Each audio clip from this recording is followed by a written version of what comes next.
Ladies and gentlemen, boys and girls, step right up and take a seat. Prepare yourself for a journey into the darkest corners of our planet. Tonight, we bring you the most terrifying paranormal encounters that will leave you questioning the very nature of reality. But be warned, once you hear these chilling tales, you may never look at the world the same way again. So hold on to your seats and let your nightmares begin. I was probably about 15 years old and training to be a cross-country runner. It was really hot in the summer where I lived, so I would train at night. My dad would drive me to the outskirts of town, which was also where the boardwalk started, and drop me off.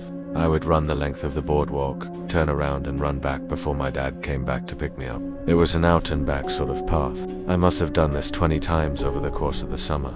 On one of these runs, I lost my house keys underneath the boardwalk. I didn't realize it right away, since I always wore shorts and carried my keys in the pocket of my shorts. It wasn't until I got home and went to unlock the front door that I realized I no longer had my keys. It's a pretty standard key, nothing unique. I told my dad and he said, "Don't worry, we'll just go back and look." We drove back to the boardwalk and began looking for where my keys could have fallen out of my pocket.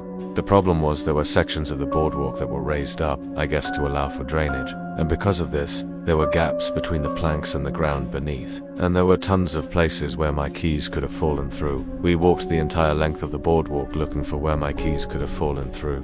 My dad walked on the boardwalk and I looked under the planks, holding my flashlight underneath. My dad called out to me saying, "No need to look here anymore." I looked over and saw him pointing to a place where there was a small hole in the boardwalk, and what appeared to be a pair of keys sticking out of it. I walked over, and sure enough, it was my keys. I dropped to my knees and tried to reach under the boardwalk to grab them, but they seemed to be stuck. As I reached further and further under the planks, I felt something grab at my fingers. I pulled back quickly and screamed. I don't remember exactly what I said, but it was something like, "Oh my God, help me." My dad was beside me in an instant. Of course, he asked what happened, and I told him that something grabbed onto my hand. He didn't believe me and said, "There's nothing down there." I know what you're thinking. I was a kid. How did I know better? Well, this is where the story gets really crazy. As I stood up, I noticed a long white object sticking out from beneath the boardwalk.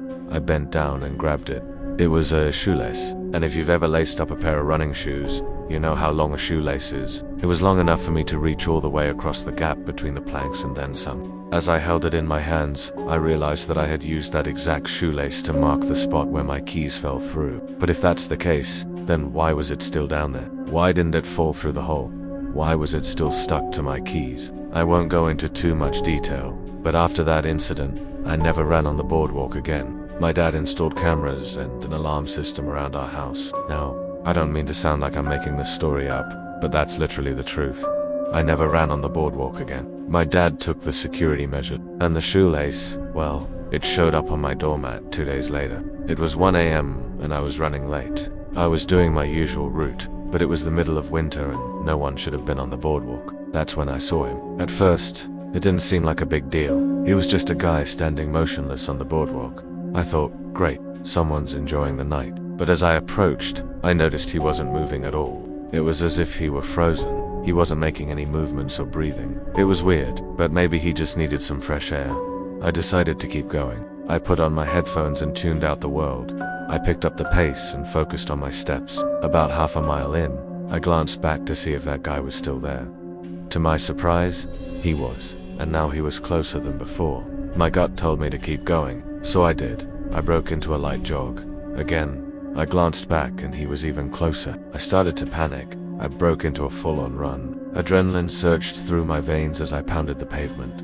I knew he was getting closer. Still, I dared not look back. Finally, I saw the entrance to my street. I turned toward it, desperate to escape the lurking figure behind me. When I finally made it home, I slammed the door and locked it. Then I cautiously peered through the peephole.